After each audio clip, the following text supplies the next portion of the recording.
¿Qué pasa? ¿Tienes examen de historia del arte y no has empezado a estudiar, Pues no te preocupes porque ha llegado el historiador para ayudarte. En el vídeo de hoy daremos inicio al estudio de la última civilización del mundo antiguo. Y sí, nos referimos a la civilización romana, que construyó un gran imperio y conquistó casi todo el mundo conocido en la antigüedad, expandiendo su cultura por gran parte del mundo. Nos situamos en el siglo III a.C., donde el arte romano hunde sus raíces en diversas influencias, especialmente del mundo etrusco y griego. Los romanos desarrollaron un gran ingenio como ingenieros, en grandes construcciones donde la funcionabilidad estaba por encima de la belleza. Aunque la arquitectura fue de lo más importante, también hay que destacar que desarrollaron la escultura y la pintura. La principal influencia del arte romano, como hemos comentado anteriormente, es el arte griego. Cuando la República conquistó Grecia, se adquirieron numerosos conocimientos de la civilización helenística, tanto en el terreno sociopolítico como en el artístico y cultural. El centro del arte griego, que si quieres profundizar más te dejamos por aquí arriba la lista en nuestro canal sobre la historia del arte, te aconsejo que te la guardes para tenerlo todo bien ordenadito y no perderte ningún vídeo. Y ya que estás, suscríbete. Pues el centro era la belleza, la exaltación a los dioses y la búsqueda de la perfección en sus obras. Cuanto más se acercara a la naturaleza, más bonitas les parecían. Además, los temas solían ser en su mayoría religiosos o místicos. Los romanos, sin embargo, se desmarcaron de esta tendencia griega y exaltaban a los propios hombres. Aquí podemos destacar los bustos, las esculturas de los gobernadores y políticos, retratos de emperadores, arcos triunfales, los cuales su función era para dar la bienvenida a los soldados victoriosos después de una batalla, y las columnas conmemorativas con relieves que narraban las batallas. Este cambio radical en la temática de las obras es lo que distingue el arte griego del romano. En el siglo de oro del Imperio Romano hubo 5 magníficos emperadores que hicieron crecer a Roma en todos sus aspectos, incluidos el artístico. El arte romano fue más variado que el arte griego, y es por ello que tuvo mayor influencia en el arte del Renacimiento y la Edad Media, tales que, siguiendo su idea, siempre tenían una utilidad. El arco y la bóveda jugaron un papel predominante en los edificios romanos. Y ahora vamos a desglosar el arte romano en 3 ramas principales, como son la arquitectura, la pintura y la escultura. En cuanto a la arquitectura, las construcciones realizadas por los romanos cumplían una doble funcionalidad.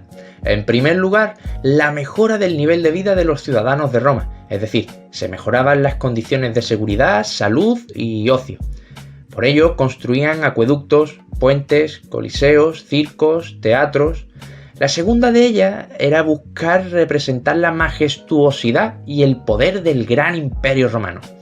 Para conseguir esa vista de lo majestuoso que era, se empleaban grandes bloques de mármol para representar, por medio de grabados, las grandes hazañas en tiempos de guerra.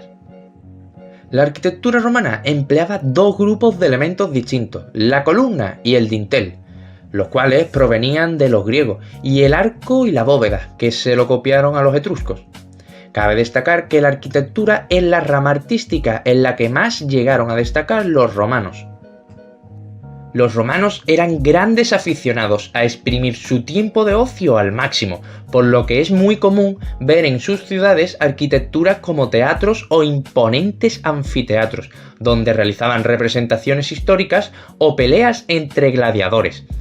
Hay que destacar que una diferencia entre el teatro que construían los griegos y el que diseñaron los romanos es que los griegos solían ayudarse de las laderas de las colinas para situar su graderío, mientras que los romanos preferían levantarlas verticalmente. También hay que destacar que el diseño de las ciudades romanas es muy característico, ya que hoy en día nos perdura en ciudades como Barcelona. Estas ciudades se basaban en largas calles longitudinales y otras transversales que las cortan, formando grandes rectángulos en las que situaban sus casas y comercios. A este diseño se le conoce como plano hipodámico, ya que fue ideado por Hipódamo de Mileto. Por último, respecto a las ciudades romanas y su arquitectura, añadir que fueron los propulsores de unos tipos de viviendas en las que la planta inferior se destinaba al comercio familiar, pudiendo ser casas de hasta 3 plantas, de las cuales una podía llegarse a alquilar. Cabe decir que los romanos eran grandes aficionados a la decoración del hogar, y una de sus formas preferidas era decorando el suelo con increíbles mosaicos creados con pasta vítrea o teselas, que son trozos diminutos de piedra, terracota o vidrio de colores que unidos entre sí formaban grandes imágenes. Si os mencionamos construcciones majestuosas de los romanos, seguros que os suenan.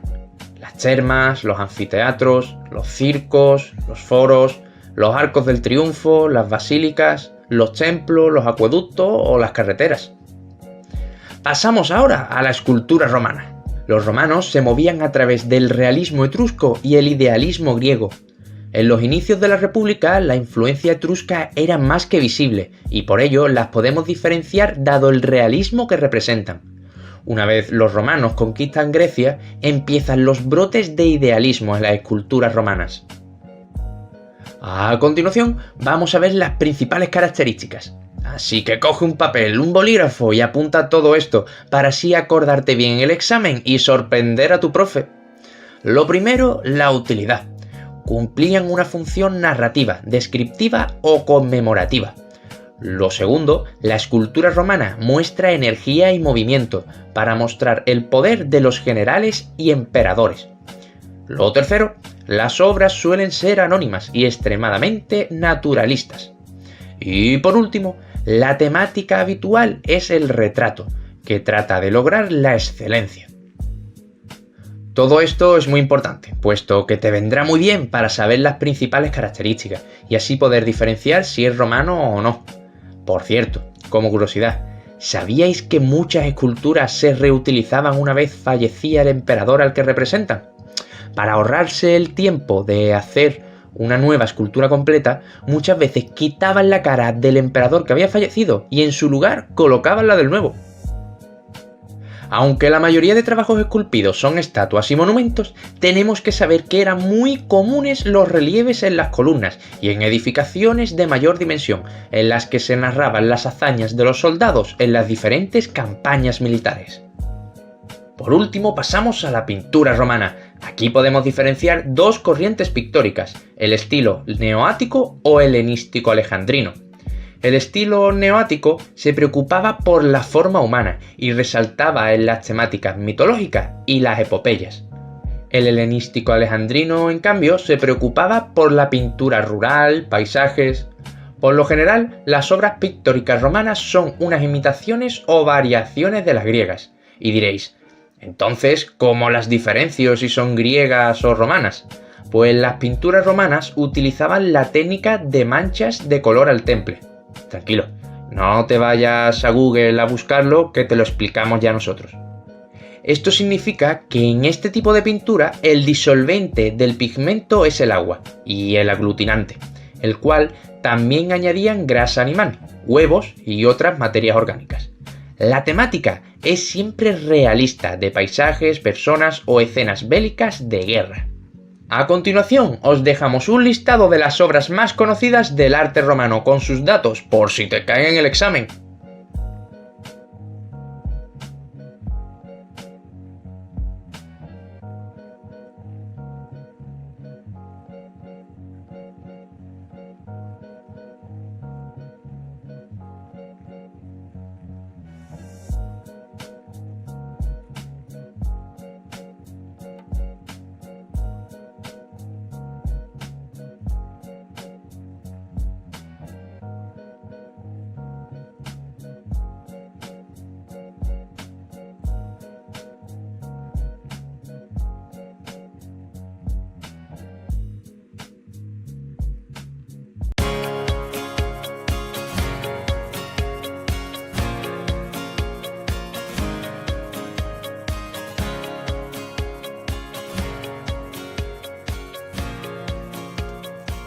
Se denomina arte paleocristiano al estilo que se desarrolla durante los 5 primeros siglos de nuestra era, desde la aparición del cristianismo durante la dominación romana hasta el año 476 y la llegada de los pueblos bárbaros, es decir, hasta la desaparición del Imperio Romano.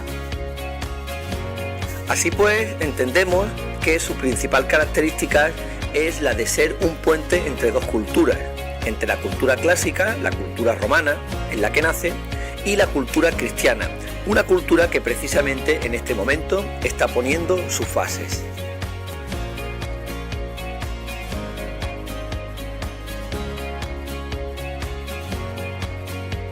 El arte paleocristiano va a estar dividido en dos grandes etapas. En la primera, desde el año 0 hasta el año 313 después de Cristo, cuando Constantino publica el Edicto de Milán, la religión cristiana es una religión prohibida y que está perseguida por el Estado romano.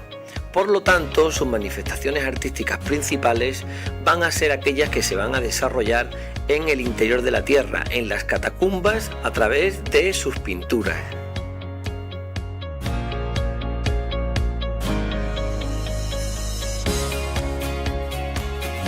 La segunda etapa, después del Edicto de Milán del año 313 después de Cristo, viene caracterizada porque el cristianismo ya es una religión permitida y pública, así que las principales manifestaciones cristianas se van ahora a ver en la construcción de los primeros templos cristianos y la utilización de la basílica romana para diseñar estos templos.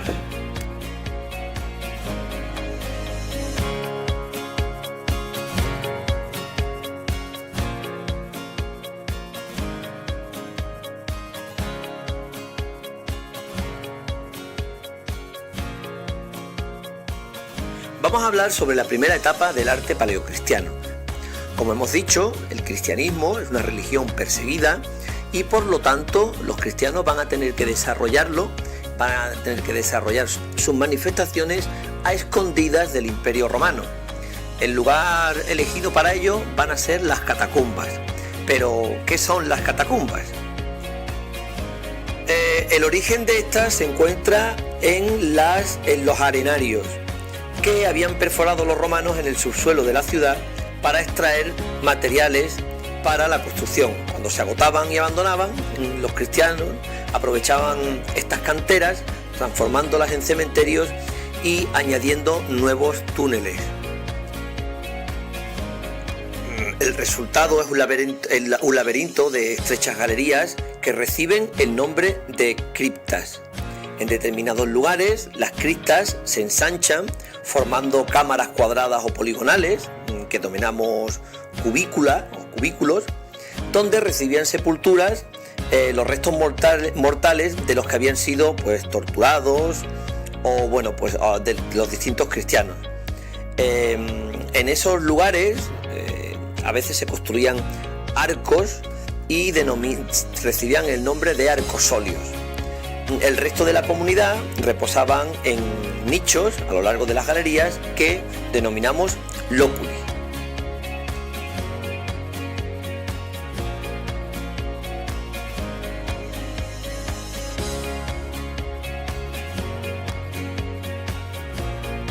Va a ser esta primera pintura paleocristiana una pintura de figuras planas y sin fondo, con un lenguaje claro y fácilmente comprensible por los fieles. Va a ser un arte simbólico y que tiene un poco la influencia en los colores de la pintura romana, y recordemos que va a estar realizada por artistas no profesionales.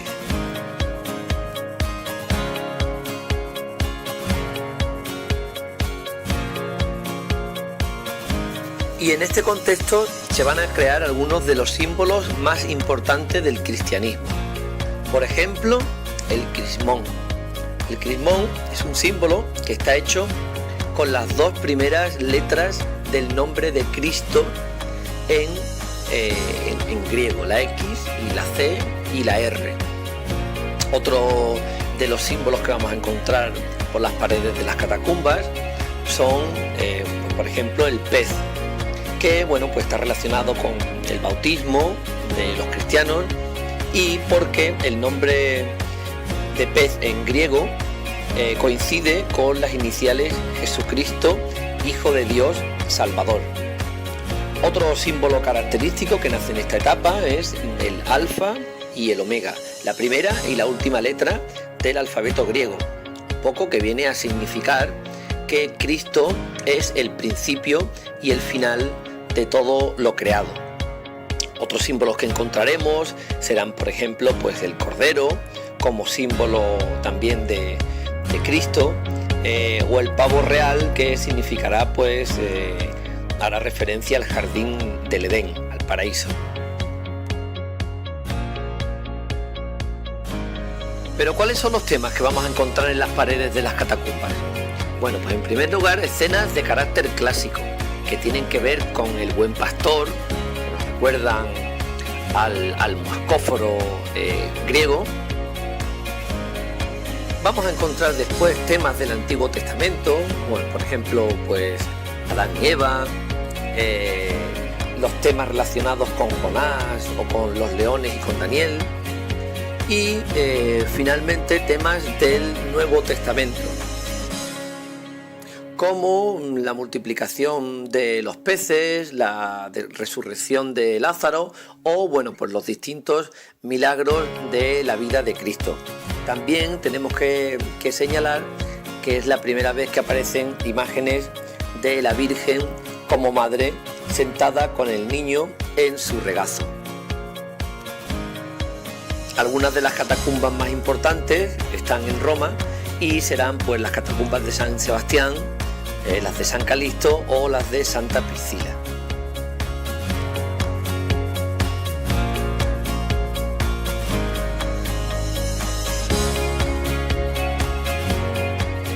Con la promulgación por Constantino del Edicto de Milán en el año 313, los cristianos abandonan la clandestinidad de las catacumbas para practicar su religión. El primer problema arquitectónico con el que se encuentran los cristianos es que no pueden aprovechar los templos paganos, pues eran edificios construidos para albergar la imagen del dios romano, no para reunir a grandes muchedumbres. La nueva comunidad necesitaba una iglesia que permitiera congregar en su interior a fieles y sacerdotes durante la celebración de la misa. La solución fue cristianizar la basílica romana. La basílica hasta entonces había sido utilizada por los romanos para actividades comerciales y principalmente judiciales.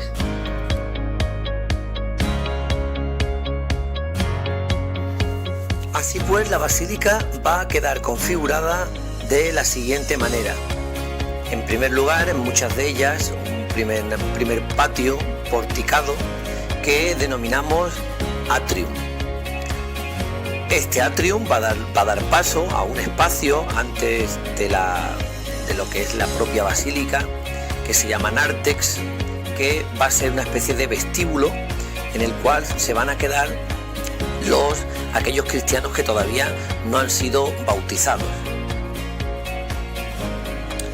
Y la basílica propiamente dicha pues organiza su espacio generalmente en 3 naves longitudinales, o aunque también pueden ser 5, separadas por columnas. La nave central es más alta y más grande que las laterales, y sobre esas naves en sus muros se levantan ventanas para que pueda producirse la iluminación del interior. La cubierta es plana y de madera, y al final nos encontramos con un ábside con una bóveda, que es el lugar para el altar. El antiguo lugar para el pontífice, para el juez romano, va a ser ahora el lugar para el dios cristiano.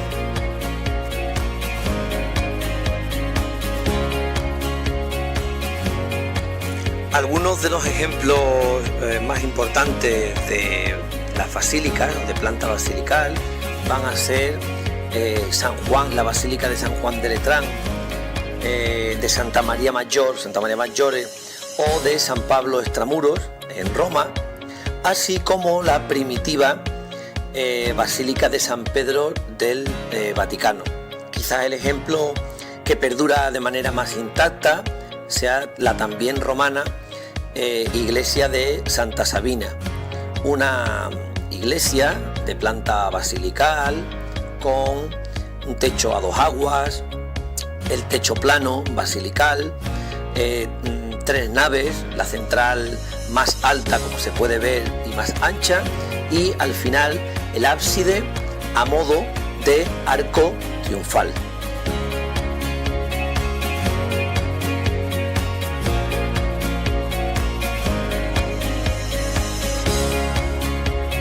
Para acabar, vamos a ver otros edificios que aparte de la basílica también se construyeron en esta etapa del arte paleocristiano. Van a ser edificios con planta circular, octogonal o de cruz griega, aquella en la cual los 4 brazos tienen la misma longitud. Destacan los mausoleos, como por ejemplo el que construyó Constantino para su hija, que es el mausoleo de Constanza, o el de Gala Placidia en la ciudad de Rávena. Otro tipo de edificios que vamos a encontrar van a ser los baptisterios, que están exentos, son edificios que están fuera de la iglesia, como por ejemplo el de San Juan de Letrán, y que en el Renacimiento pues se van a prodigar en distintos edificios. Finalmente encontramos edificios denominados martyrium, que son conmemorativos y erigidos para custodiar alguna reliquia o proteger algún lugar santo. Los más conocidos son la iglesia de la Natividad en Belén y la iglesia del Santo Sepulcro, donde está enterrado Cristo, en Jerusalén.